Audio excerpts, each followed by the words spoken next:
Hi everyone, my name is Selena and thanks for coming back to this channel.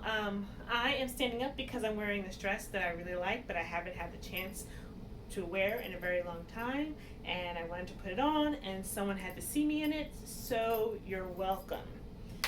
This video is not about my outfits though, it's about teaching, going back to school in the time of COVID-19 and some of the challenges as an educator that I faced. I'm going to share a little bit of those challenges, talk about the one unit, that I feel successful in planning thus far, and then just share a lot of the information with maybe educators out there in the interwebs, because this is not a time to hoard information, right? Educators, we are dealing with a lot, and so if I have something that you want to use, take it, and I hope that it is reciprocated.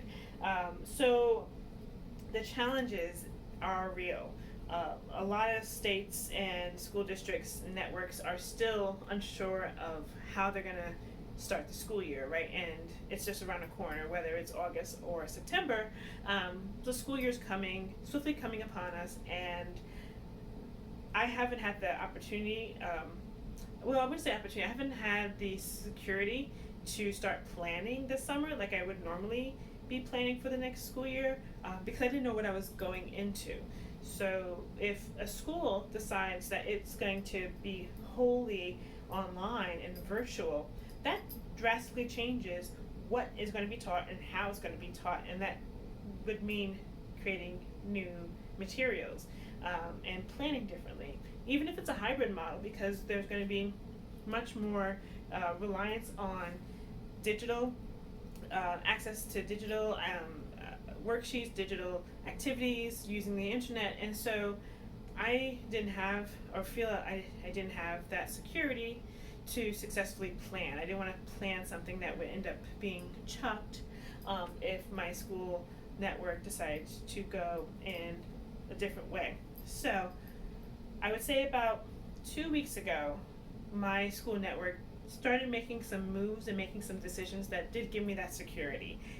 And so I know what I potentially might be stepping into, and so I started planning, and I am extremely happy for that.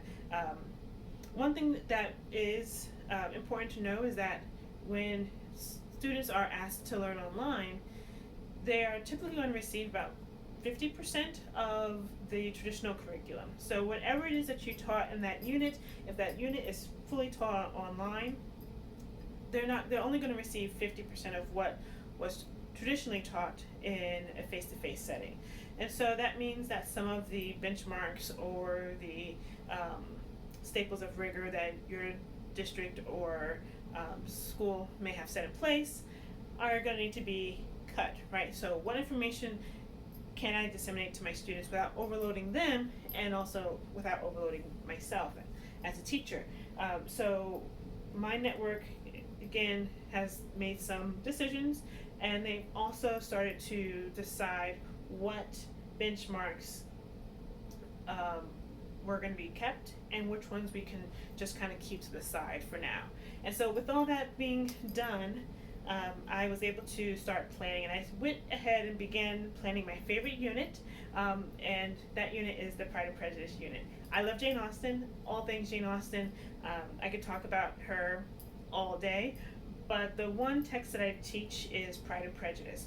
And when I did this unit before, I did not have my students read Jane Austen's Pride and Prejudice, but instead we read Pride by E.B. Du Bois.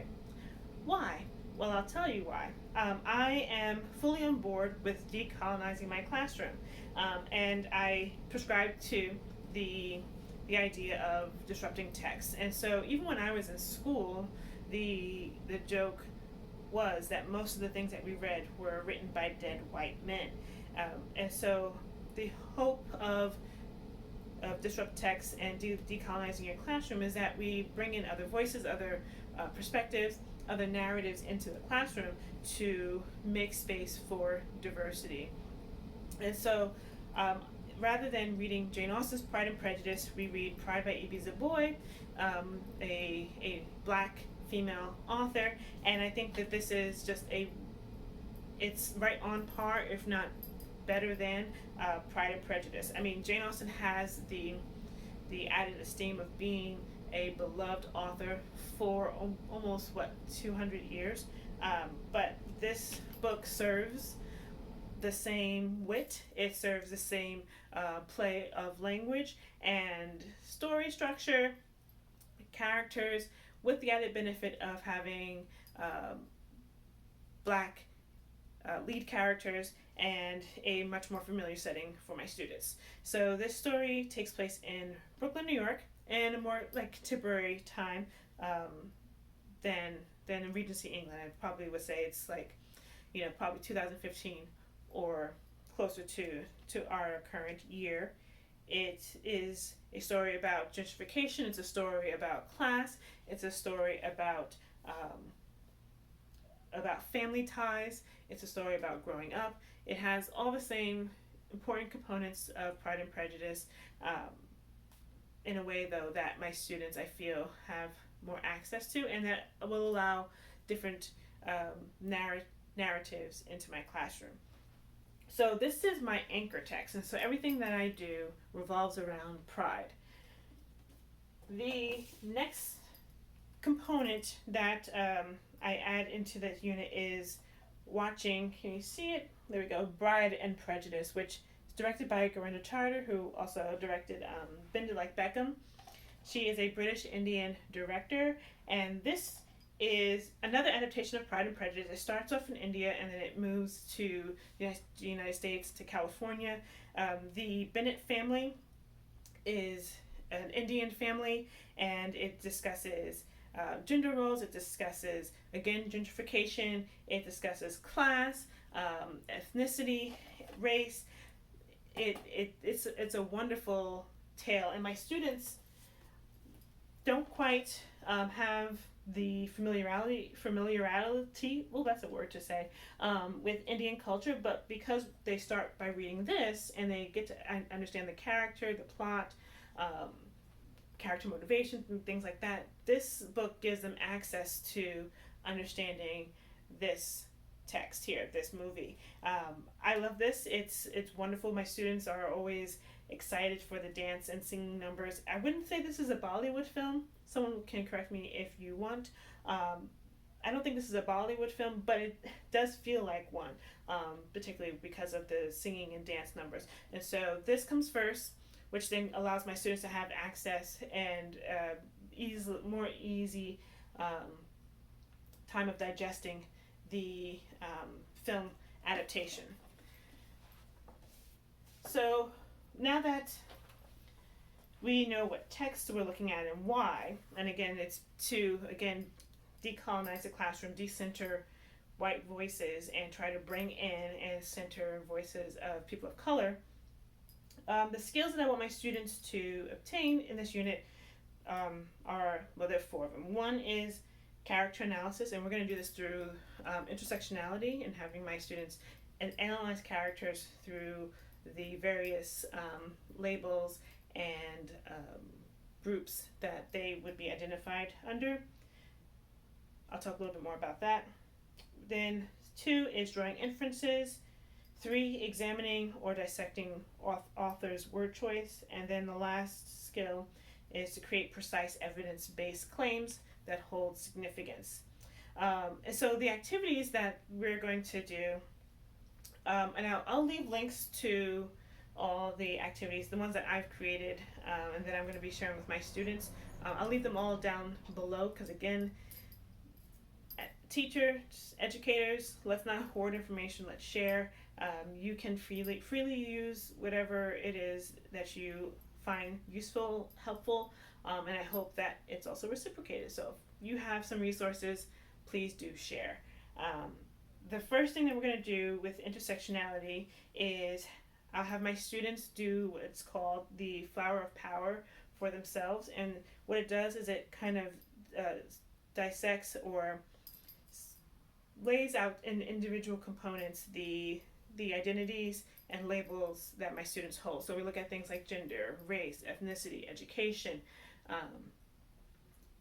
you can even look at like marital status, like all the different labels and identifications that my students have, and it helps them to see um, their multi layers of oppression, discrimination, but then also multi layers of power and privilege. And then we will take that same activity and use it on the characters. They will be focusing on two characters in the story, and then they'll be doing this flower power, identifying characters' intersectionality as we go through the book and the movie. The next activity is a three-way, maybe, but definitely two-way compare and contrast. The reason why I say maybe three is because we are going to be doing a hybrid model in my school, and so there's a large component that's online and virtual, and part of that is asynchronous learning. And so for the time that they will be engaged in learning activities that I don't necessarily need to be present for, the asynchronous part, I don't know, I'm deciding whether I'm going to show this version of Pride and Prejudice or this version of Pride and Prejudice. They both have advantages.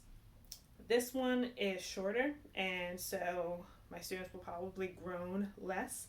But this one I think is the better adaptation. So I don't know. We'll see. I'm still trying to figure that part out. I'm not sure if I'm going to add that into this unit. So if it's a three-way, it'll include one of those, but it'll definitely be a two-way compare and contrast. And they'll have a chart that they'll be following a couple of things on. They get to choose three of these I guess, criteria: characters, themes, setting, which is kind of like an eco critique of the text, conflict resolution, and the extra credit for my ELA 12 is literary theories, but for my dual credit class, this is a mandatory component. And by the time we get to this unit, we'll be looking at post-colonial literary theory as well as feminist literary theory. And so they'll be actively using one of those lenses to dissect or analyze the text.